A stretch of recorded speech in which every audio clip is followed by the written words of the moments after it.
BJP जहां 2024 का semifinal चुनाव मान रही है, समाजवादी पार्टी के नेता आदरणीय श्री अखिलेश यादव जी के नेतृत्व में होगा। आलापुर में विकास की क्या प्राथमिकताएं रहेंगी, आप क्या सोचते 50 वर्षों में नहीं हुए हैं, वो मैं 5 वर्ष में पूरा करने का काम करूंगा। ये 184 करोड़ 25 लाख रुपए स्वीकृत हुए हैं और राज्य सुल्तानपुर में 154.75 लाख स्वीकृत हुए हैं। नगर पंचायत चुनाव को बीजेपी जहां 2024 का सेमीफाइनल चुनाव मान रही है? समाजवादी पार्टी के नेता आदरणीय श्री अखिलेश यादव जी के नमस्कार, आप देख रहे हैं एनटीओपी भारत। हम हैं जनपद अम्बेडकर नगर में। हमारे साथ खास वार्ता करने के लिए समाजवादी पार्टी के राष्ट्रीय सचिव आलापुर के विधायक त्रिभुवन जी हैं। स्वागत है सर आपका। धन्यवाद भाई अनुज यादव जी।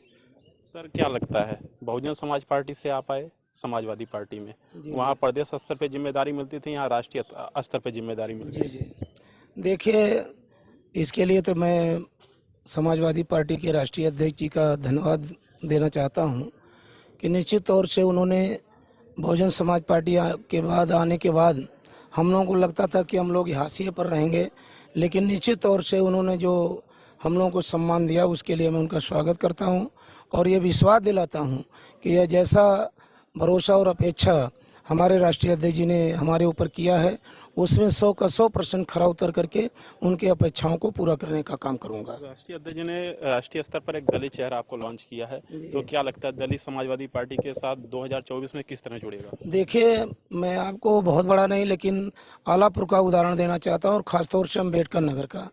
आप देखे होंगे कि हम लोगों के आने के बाद बड़े पैमाने पर दलित समाज के लोग जो कभी बसपा में परसेंट छोड़िए एक भी वोट दूसरी पार्टी को नहीं देते थे, लेकिन 2022 में पूरे अम्बेडकर नगर जनपद में बड़े पैमाने पर समाजवादी पार्टी के पक्ष में वोट देने का काम किया, जिसका नतीजा रहा कि भारतीय जनता पार्टी जैसी जालिम सरकार को यहाँ पर फेल करने का काम किया और पांचों की पांचों सीटें समाजवादी पार्टी के पक्ष में देने का काम किया है।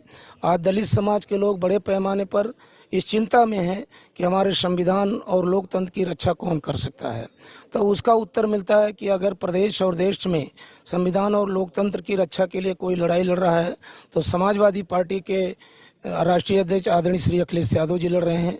निश्चित तौर से दलित समाज का बुद्धिजीवी वर्ग संविधान और लोकतंत्र की रक्षा के लिए बड़े पैमाने पर समाजवादी पार्टी के पक्ष में लामबंद हो रहा है और मुझे भरोसा है कि हम लोगों को भी राष्ट्रीय स्तर पर जिम्मेदारी मिली है तो हम लोग भी दौरा करके समाज को समझाने का प्रयास कर रहे हैं।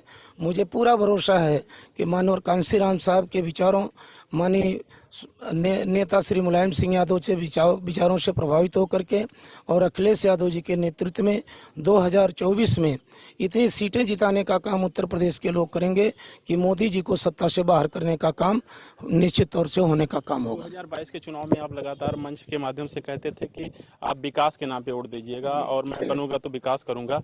इस समय देखा जाए दिन पर दिन आप गाँव की सड़कों का उद्घाटन कर रहे हैं। जी, देखिए, मैंने पहले भी कहा था, आपको मालूम होगा कि 2007 से 2012 तक जब मैं विधायक था, निश्चित तौर से उस समय सरकार थी, मैंने वादा किया था कि जो कार्य विगत 50 वर्षों में नहीं हुए हैं वो मैं 5 वर्ष में पूरा करने का काम करूंगा।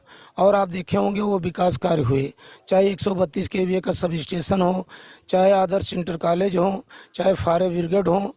उसी के तर्ज पर मैंने जनता से 22 में भी वादा किया था।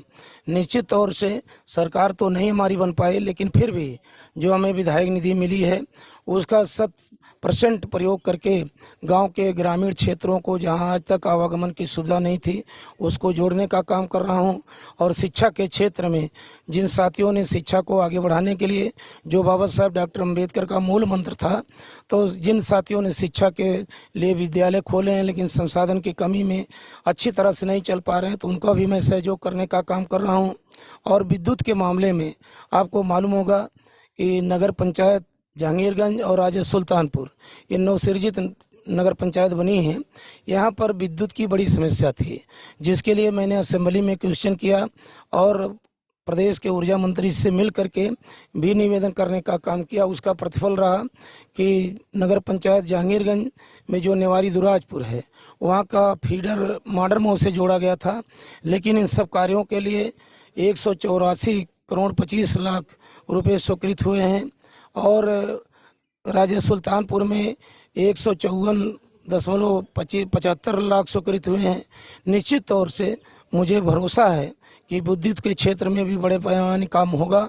और इसके पहले मैंने स्वास्थ्य के बारे में असेंबली में क्वेश्चन किया था, जिससे कमरिया और तेदुआई कला जैसे स्वास्थ्य केंद्रों को भी संचालित कराने का काम किया है। आगे पूरा क्षेत्र की जनता को भरोसा दिलाता हूं कि जितना भी बन पड़ेगा उतना भी विकास का कार्य ये त्रिभुवन दत्त करता रहेगा। और मैं क्षेत्र की महान जनता से ही निवेदन करूंगा कि ये दोनों नगर पंचायत राजा सुल्तानपुर और जहांगीरगंज का चुनाव जल्द होने वाला है। दोनों सीटों पर समाजवादी पार्टी के प्रत्याशी को जिता करके एक नया कीर्तिमान स्थापित करने का काम करेंगे। नगर पंचायत की आपने बात की, तो नगर पंचायत चुनाव को बीजेपी जहां 2024 का सेमीफाइनल चुनाव मान रही है, तो ऐसे में क्या लगता है? देखिए, सेमीफाइनल का चुनाव ये मैनपुरी भी मान रहे थे। जब हम लोग मैनपुरी में ड्यूटी लगी थी तो वहाँ पर भी ये मैनपुरी में सेमीफाइनल का चुनाव मान रहे थे। और हम लोगों की ड्यूटी भोगांव में लगी थी, जहाँ पर समाजवादी पार्टी कभी चुनाव नहीं जीती थी। लेकिन राष्ट्रीय अध्यक्ष जी ने जब निर्देश दिया तो हम लोगों ने मिल करके दलित और पिछड़े, अल्पसंख्यक और सर्वजन समाज के लोगों को जोड़ने का काम किया, जिसका नतीजा रहा कि मैनपुरी सीट को 2,81,000 ज़्यादा वोटों से चुनाव जीतने का काम किया। तो सेमीफाइनल ये नगर पंचायत नहीं है, मैनपुरी में सेमीफाइनल हो गया है। मुझे भरोसा है कि 2024 के चुनाव में भारतीय जनता पार्टी को सत्ता से बेदखल करने का काम समाजवादी पार्टी के नेता आदरणीय श्री अखिलेश यादव जी के नेतृत्व में होगा। आलापुर में विकास की क्या प्राथमिकताएं रहेंगी? आप क्या सोचते हैं कि आलापुर में कुछ और हो जाए ऐसा? देखिए, आलापुर में मैं सोचता हूँ कि सड़कों का निर्माण हो, स्वास्थ्य के क्षेत्र में बेहतर व्यवस्था हो, और जहाँ तक विद्युत की व्यवस्था थी तो नगर पंचायत का तो समस्या समाधान हो जाएगा। हमारे जो एक्सीएन है उनसे भी बात हुई है, 2-1 दिन में काम प्रारंभ हो जाएंगे। लेकिन आगे भी मैं ग्रामीण क्षेत्र में भी चाहता हूँ कि विद्युत की व्यवस्था बेहतर हो, उसके लिए जितना बन पड़ेगा उसके लिए मैं प्रयास करूँगा। आपने देखा, खास मुलाकात में हमारे साथ समाजवादी पार्टी के राष्ट्रीय सचिव आलापुर के विधायक त्रिभुवन दत्त जी थे, जिन्होंने विकास को लेकर के अपनी बात रखा। अम्बेडकर नगर से अनुज की रिपोर्ट, आप देख रहे हैं टीयूपी भारत।